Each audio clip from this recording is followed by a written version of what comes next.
Well, the Independent National Electoral Commission, INEC, yesterday closed its defense after calling its only witness to testify in opposition to the petition filed by Peter Obi and the Labour Party at the Presidential Election Petition Court.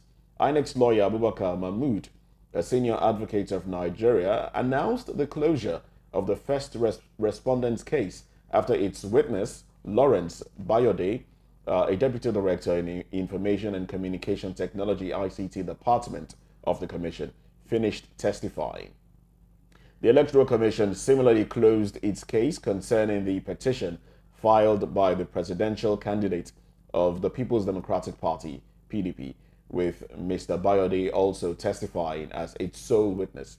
Atiku's legal team took advantage of the INEC witness to tender the European Union Observer's final report, which was critical of the February 25 presidential election, as an exhibit in court on Monday. Both Atiku and Obi are, by their separate petitions, challenging the outcome of the February 25 poll, which had President Bola Tinubu as the winner. Now, we're talking about this. We're staying with Murphy Badoni on this one, but we also expect another guest to join in. Now, Murphy, let me just come straight to you now. Thank you very much for staying with us a little longer than intended. Good morning once again, Murphy. Let's be sure that you're there. Good morning, I'm here. All right, great. You're such a great guy. We always appreciate you. Okay, now I'm sure you watched the. I'm sure you're aware of the proceedings at the Presidential Election Petitions Court. Now, what do you? First of all, first question: what do you make of the testimony of INEC's witness? Now, INEC did say initially that they were going to, call up, I think about 3 or 4. 3 witnesses. Yes, thank you very much. 3 witnesses, but it seemed only one was available. Thank you very much. First of all, I think I must be kind enough to say that these are issues that are before a court of competent jurisdiction. And to that extent, there's a limit to what one can say concerning the issues that are going on at the tribunal. What we saw was INEC ended up coming up with a witness in the name of one Mr. Maybe I'll remember the name as the program goes on. But I want to believe that they must have. Oh, Pastor Lawrence. Hello? I can hear you, sir. Go ahead. You're trying to get his name, yes, the name of the witness. Yeah, Mr. Lawrence. Yes, his name is Pastor Lawrence. Thank you for that. Thank you for that. So, I strongly believe that all of the parties that are in court, including the petitioners and their respondents, have capable lawyers. They have lawyers with years of experience, even from the Peter Obi'S camp, from the camp of Labour Party, from the president's camp, from the camp of the APC as a party, Atiku as a presidential candidate, and PDP as a political party. I believe they have good lawyers who have credibly done well in the legal profession. So I want to believe that whatever they do is not detached from the fact that they are working with advice from their legal representative. So it is neither there for me if they have brought a witness. Okay, sir. Against the thing that was promised. Barrister Murphy, I know you made a statement. It will only work in their favor. It will only work in their favor or against them. But all that should be left for the tribunal to decide. All right, Barrister Murphy, I know you said that since the cases are still in court, it is not proper for you to really talk about it. But we got reports. Yes, There were Very true. correspondents at the court yesterday. I think why it's a conversation is the fact that one would think that Inec had witnesses to actually explain why the presidential election results couldn't be uploaded on the IREF portal. What created this controversy is that 2 days ago, that was precisely on Monday, Inec said they had three witnesses to defend their case, to defend why President Bola Ahmed Tinubu is the president, okay? Now, unfortunately, those witnesses could not, appear at the court. Now, on Tuesday, the case was adjourned till Tuesday. On Tuesday, it was only one witness that could, that could provide himself at the court, and which was actually the same witness that was interviewed, or rather that was cross-examined on Monday by Atiku's defense, or rather Atiku's lawyer, that's the PDP's lawyer. So what caused this controversy is that this particular Dr. Lawrence Bayode, he is the deputy director of the Information and Communication Technology Department of INEC. And during the cross-examination, the vital question that ought to have been asked is, what happened? Why weren't the presidential results, uploaded on the IREF portal if INEC said there was a glitch? So as one of the deputy directors in the ICT department, kindly tell us what technical glitch occurred. But rather, he went on by defending the fact that despite the results on the IREF portal being blurry, it's still something, the physical paper was still credible to use or to be tendered to affirm President Bola Ahmed Tinubu as the winner. All the results on the physical paper were credible. But that was not the question that Nigerians want to know. What happened? There was a vulnerability test done on the Beavers machine. There was a mock test done. There was also a functionality test. So during the mock testing of this equipment, everything seemed to be okay. So where did this glitch come from? I think that's basically why this conversation is being talked about this morning. And I would like to hear from you. Do you think he didn't answer the questions that Nigerians actually wanted him to answer, or he wasn't properly cross-examined? Thank you very much, Esther. At this point, it is not about what Nigerians want to hear. At this point, that the thieves and their lawyers are already at the tribunal.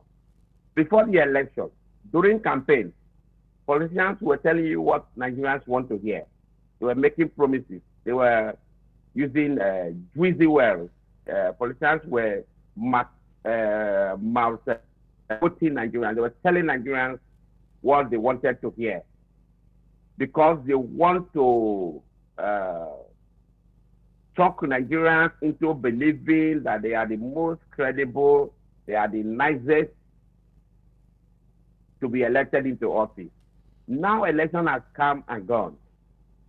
Look, let me state it here for the sake of our interest of our viewer. Political parties don't go to court because they want to tell Nigerians what Nigerians want to hear in the court. Political parties go to court because they want to win their cases in court. Then the respondent, like it is today, Inec is a respondent. Inec is not in court to tell Nigerians that they are capable to conduct elections, that they are not doing that advert here. Inec is in court to defend themselves properly and convincingly. They want to convince the judges that whatever they have done in good faith, they have done in accordance with the law.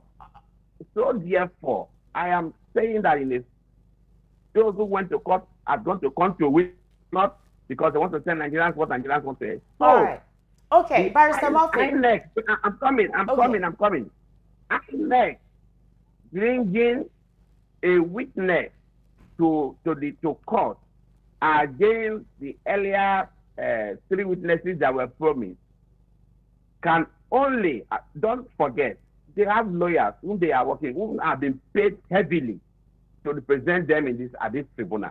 So whether work in their favor. Don't forget, if there are three witnesses and they have listened to what they have to offer to the tribunal. And if their lawyers decide that two can step aside and one can continue, it all boils down to the fact that they are working towards having victory at the end of the tribunal sitting. So therefore, Nigerians should patiently wait, because the petitioners and the respondents can either win their case or lose their case. Whatever right step they take now will work in their favor. Whatever wrong step they take at this point will also work against their success. All right. We do have Victor Atawe as well joining us virtually. Victor, good morning. Good morning, and thanks for having me. Thank you, Victor. So we're having the conversation concerning the proceeding that took place at the court yesterday. The reason why we're having the conversation, even though we know that the cases has not, we've not gotten to a conclusion, is the fact that Inec said they had wrapped up with the witness that they presented yesterday at the court, despite the fact that they did not present the 3 witnesses as promised, only 1 witness. They said they had wrapped up. Later, during cross-examination, I think by the Labour Party lawyer, during cross-examination, Inec eventually said they wanted to re-interview the Dr. Lawrence Bayode. And the court said, why? You said you have wrapped up. You're meant to wrap up today, but you said you were done. Don't you think that's against the court? And they said, no, the document they want to tender is something that can actually be admitted. Twice, the judges declined to allow Inec continue, since they said they had wrapped up with that particular witness. That's one aspect I also want you to help me explain. Secondly, it feels like Inec doesn't really have any case or anybody to defend them. All the while these cases have been coming up in court, the PDP and the Labour Party have been, tendering evidences, and they brought witnesses.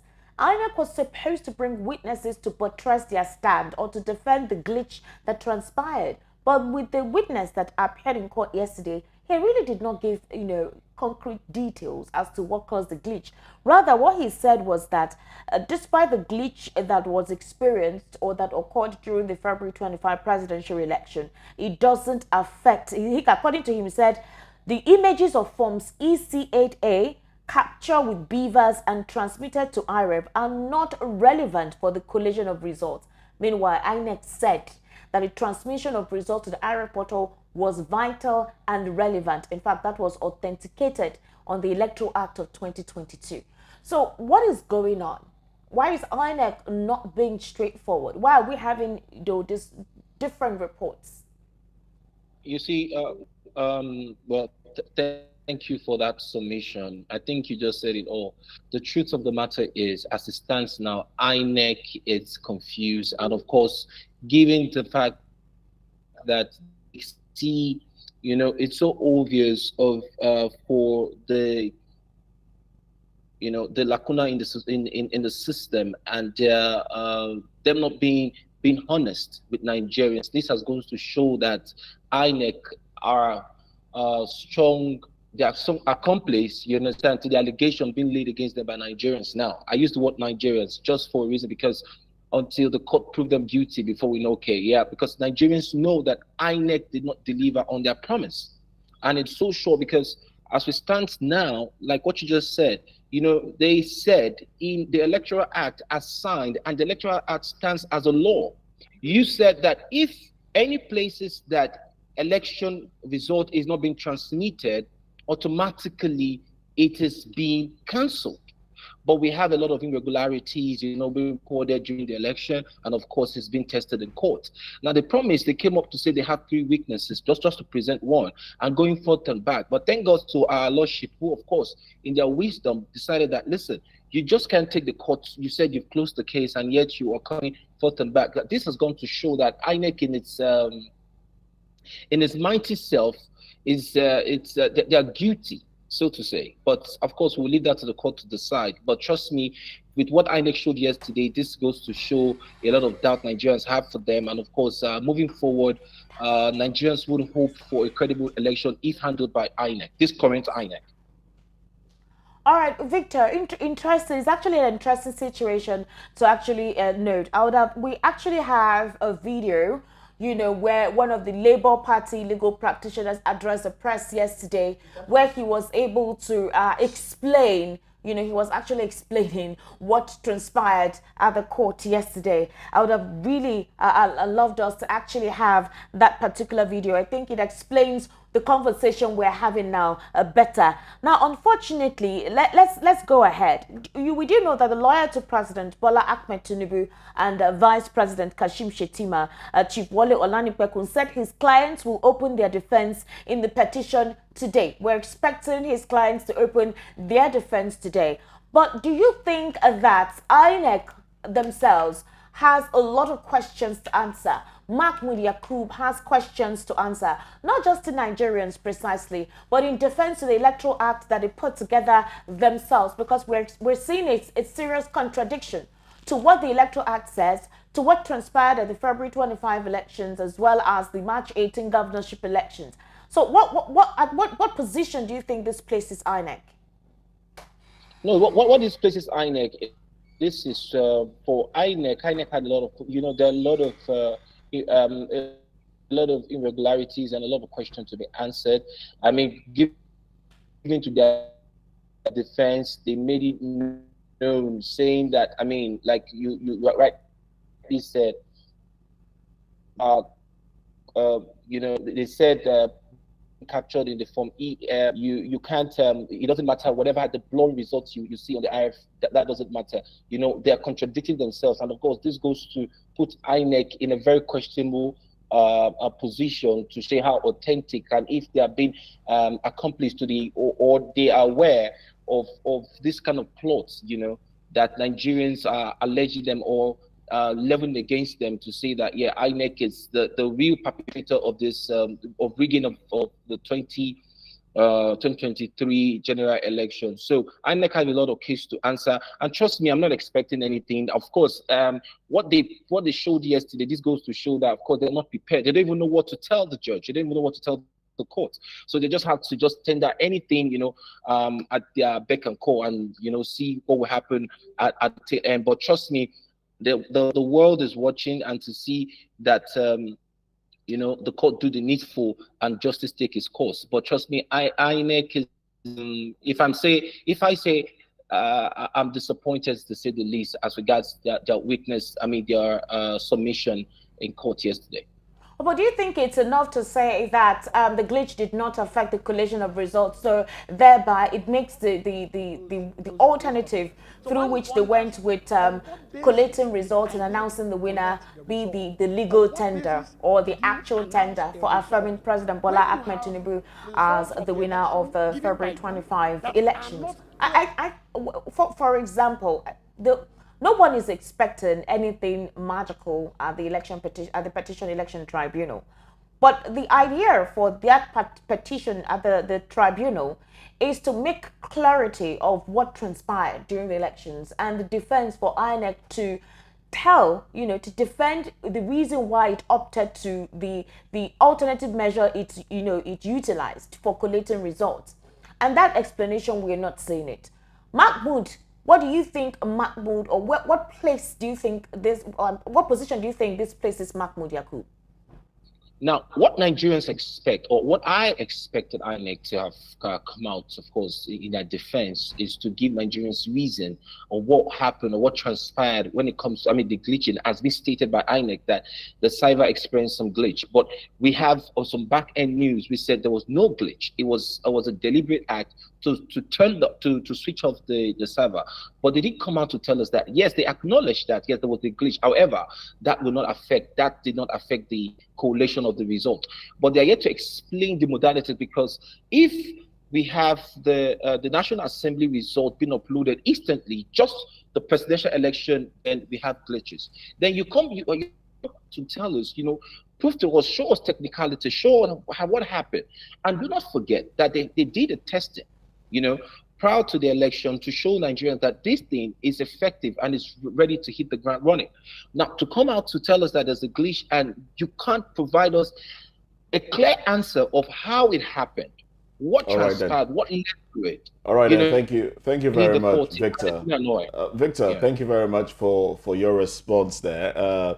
we'll keep observing the activities at the Presidential Election Petitions Court, and I hope that at the end of the day, Nigerians would be happy with whatever result comes out of the court there. Now let's go on to another topic that we're treating this morning.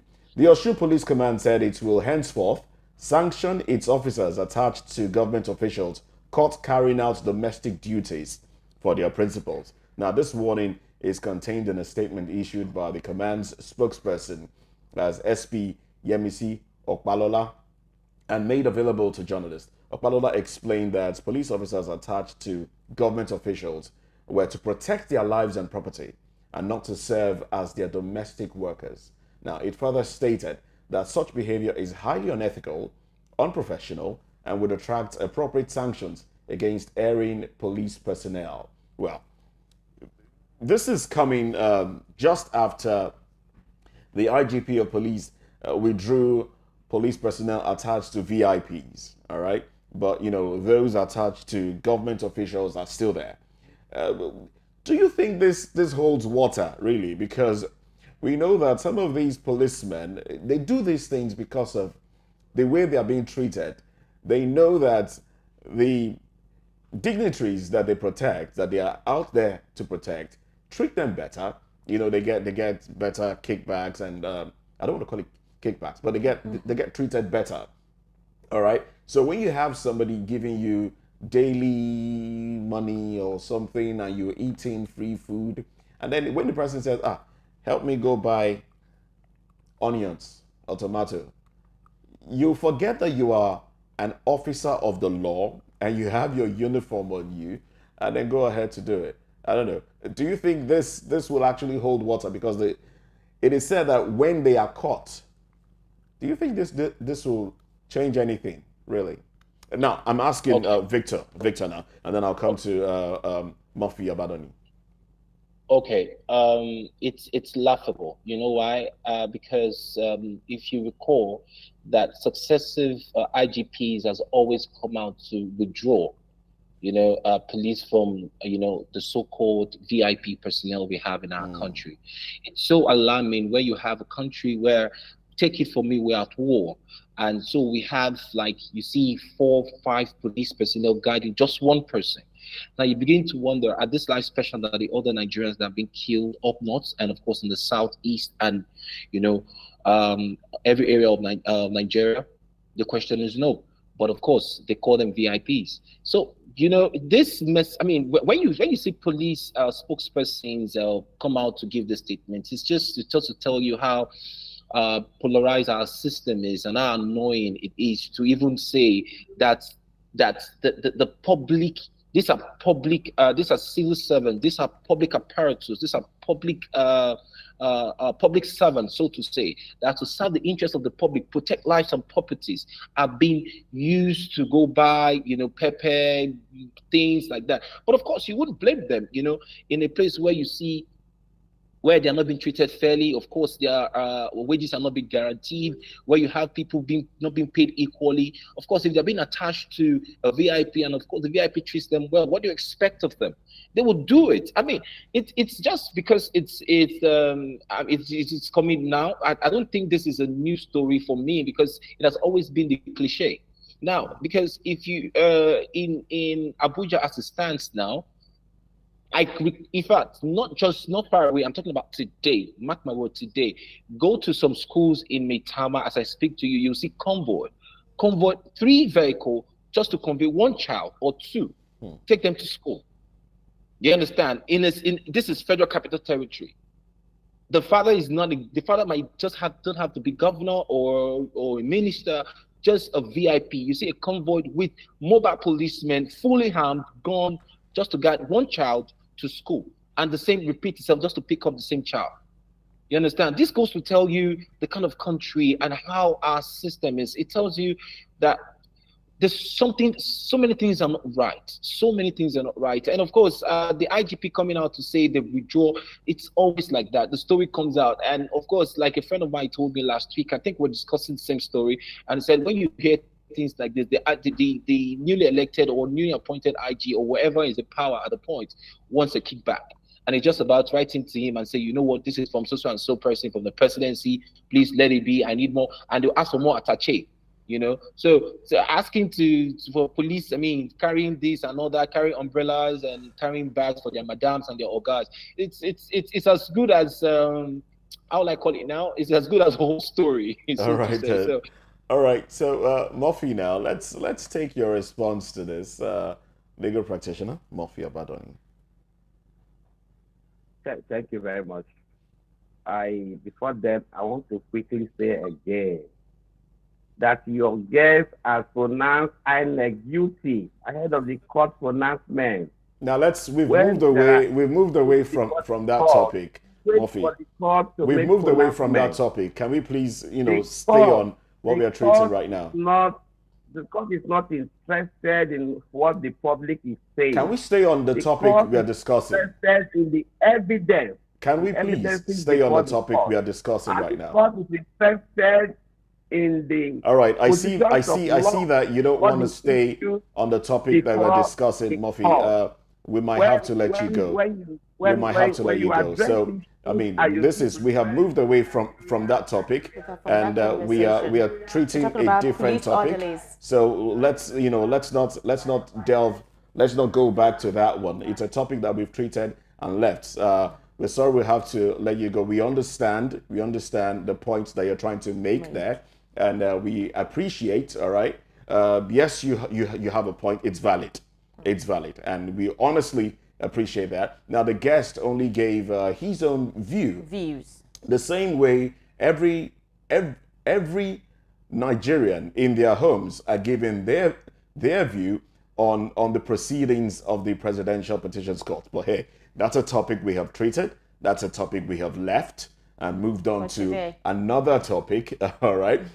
So we don't want to drag our viewers back to that topic. So let's stay on this one. So the police now talking about instructing its personnel to stop carrying bags and food and things like that. Actually. No, it's not. They always recall whenever something comes up and then it's in the press, right, or maybe on social media. Then the next thing you hear the Inspector General of Police saying, "We're recalling all police orderlies. We need more hands, in the force." But it's not the first time we see them do this. It's a common practice in this part of the world, and no matter how many times the IGP of police recalls them, it goes back to normal. So that means there is no enforcement, or there are no punitive measures, if at all, that pronouncement is made as to any VIP or politician who decides to. Well, the IGP has said he is pulling out policemen from VIPs. Now, this particular this topic is on officials, government officials, politicians, and the rest of them. My take on this is the fact that. If the police, I mean, this has been my stance on this issue.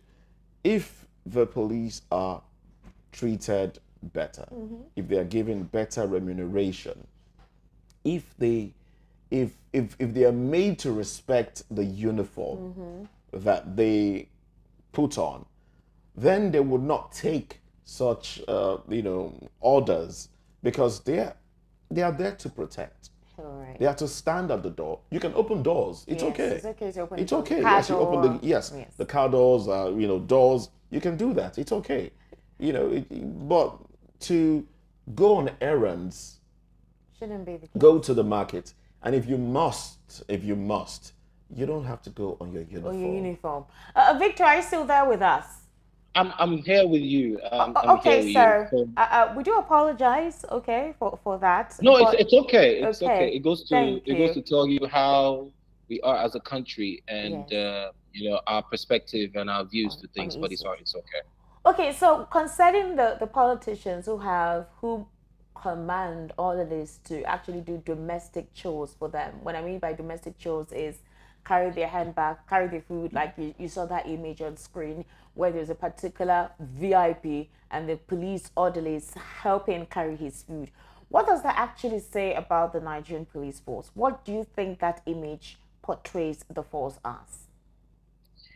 it really tells it's really demeaning to our force, and trust me, these are fathers and mothers. And not to get me wrong, we have good force, we have people who are gallant force men and women who are risking their lives to make sure that we have we have a conducive and a peace a peaceful environment, so to say. But seeing this, and it is disturbing, and of course, it goes to tell how deteriorating our society is, and how we should prioritize the welfare of our police force, to make sure they are well paid, because it's I think it's logical when you're treated fairly and well, whoever you're working with, automatically you will just be forced to want to, see how you can help your boss, in this regards. I think that's what is playing out. That's why you see policemen helping their madams carry bags. If your madam is, of course, treats you nice, and of course takes care of you and make sure that you're well taken care of, automatically, as humans as you are, you automatically, just give in and see how you can help him or her, in some other areas. But forgetting that them wearing the police uniform, they carry, the authority of the Nigerian state. And that cannot be desecrated. It's just like you going to hold a police uniform, you're insulting the entirety of the Nigerian state. So that, for me, it's really disturbing. And I think the IGP, it needs to go beyond word mercy, because it's really it's tiring when you hear the IGP come out to say they withdraw VIPs, personnel from VIPs. These are not even government officials that are meant to have all the security, attached to them. These are just made VIPs because they can afford, the luxury and afford to pay them. And you hear IGP say they withdraw, but before you know, the same VIP, you see them parading with police escorts and all. So this should go beyond just mere press releases. We should see actions. Nigerians should see actions. And, we have, there are a lot of crime perpetrated everywhere in this country. We hear different, government officials saying that they don't have enough men on ground and all that. These attaches, why would you have 4, 5 police just to get one man? You understand? Just to get one man. This is disturbing. All right, thank It's you, really thank you, Victor Tower, for your contribution this morning. We do appreciate you.